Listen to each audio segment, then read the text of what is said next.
जय गुरु जी। शुक्राना गुरु जी। गुरु जी की प्यारी प्यारी संगत को भी मेरा प्यार भरा जय गुरु जी। संगत जी, सिर्फ हम ही गुरु जी से प्यार नहीं करते, बल्कि गुरु जी भी हमसे बहुत बहुत प्यार करते हैं। हम चाहे उन्हें कितना भी अनदेखा करें, पर वो कभी अपने बच्चों को अकेला नहीं छोड़ते। आज गुरु जी की कृपा से मैं पारुल आंटी का एक बहुत ही प्यारा सा सत्संग शेयर कर रही हूँ। पारुल आंटी आगरा से हैं और वो एक टीचर हैं। आंटी बताती हैं कि उनकी एक कलीग हैं जो गुरु जी को मानती हैं। पारुल आंटी अक्सर ही उनके स्टेटस में गुरु जी को देखती थी, पर उनके मन में गुरु जी के लिए कभी कोई जिज्ञासा नहीं हुई। उन्होंने हमेशा ही गुरु जी को अनदेखा किया।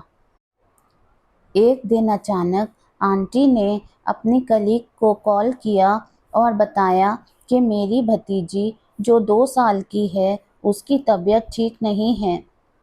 उसे बार बार फीवर हो जाता है, जो उसके दिमाग पर चढ़ जाता है।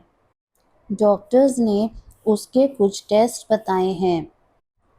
आंटी ने अपनी कलीग से रिक्वेस्ट की कि क्या वह उनके घर जाकर अपनी भतीजी को गुरु जी का आशीर्वाद दिलवा सकें। ये सुनकर उनकी फ्रेंड ने कहा कि हाँ जी, आप बिल्कुल आइए और गुरु जी पर भरोसा रखिए, गुरु जी सब ठीक करेंगे।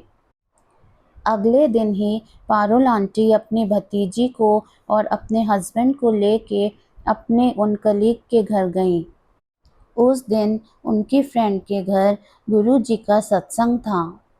सत्संग के बाद उन्होंने पारुल आंटी को गुरु जी का जल प्रसाद दिया और फिर उनकी फ्रेंड ने उन्हें गुरु जी का एक स्वरूप भी दिया और उन्हें समझाया कि आप गुरु जी का स्वरूप फ्रेम करवा लेना और गुरु जी को अपने घर में बिठाना।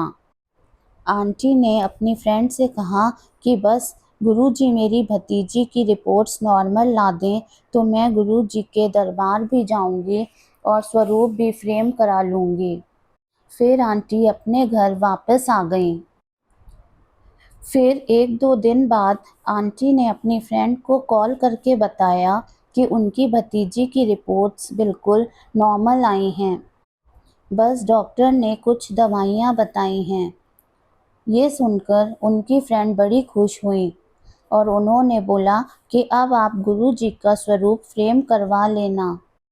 पर पारुल आंटी अपनी जॉब में इतना बिजी हो गईं कि वो गुरु जी का स्वरूप फ्रेम करवाना भूल गईं और उन्होंने स्वरूप पता नहीं कहाँ रख दिया।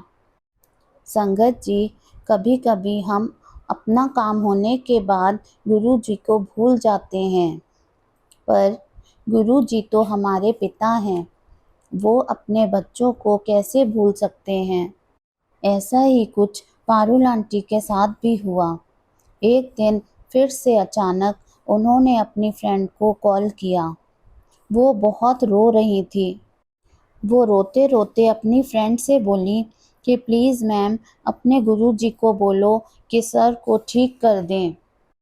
मैं गुरु जी से सॉरी करती हूँ कि मैंने उन्हें बिठाया नहीं।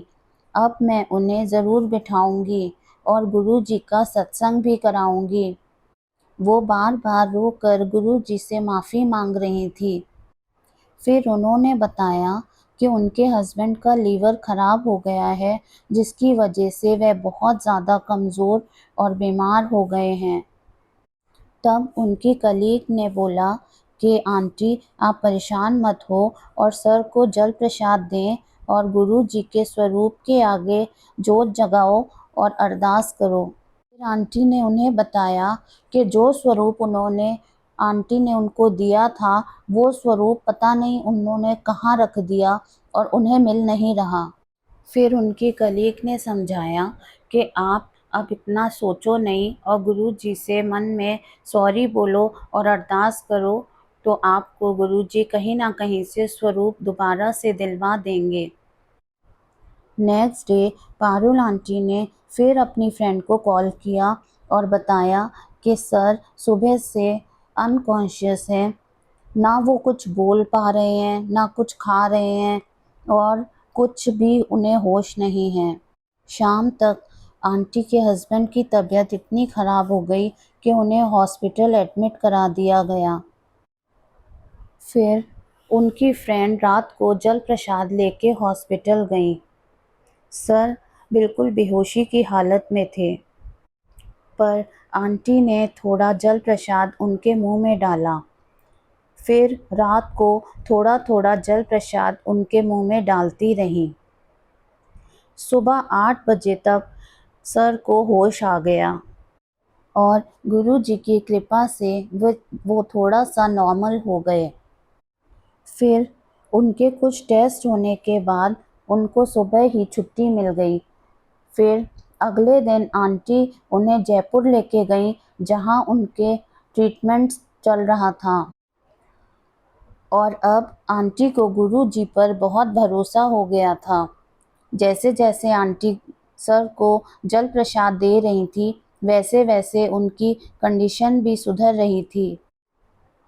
आंटी ने जयपुर से वापस आकर गुरुजी के स्वरूप का फ्रेम करवाया और गुरुजी को घर में ले आईं और गुरुजी का शुक्राना सत्संग भी कराया। अब गुरुजी की कृपा से उनके हस्बैंड बिल्कुल ठीक हैं। आगे भी गुरुजी की कृपा उन पर ऐसे ही बनी रहे और वे बिल्कुल ठीक हो जाएं। ऐसे ही ना जाने किस किस को जीवन बदल रहे हैं गुरुजी। उनकी कृपा का कोई अंत नहीं है।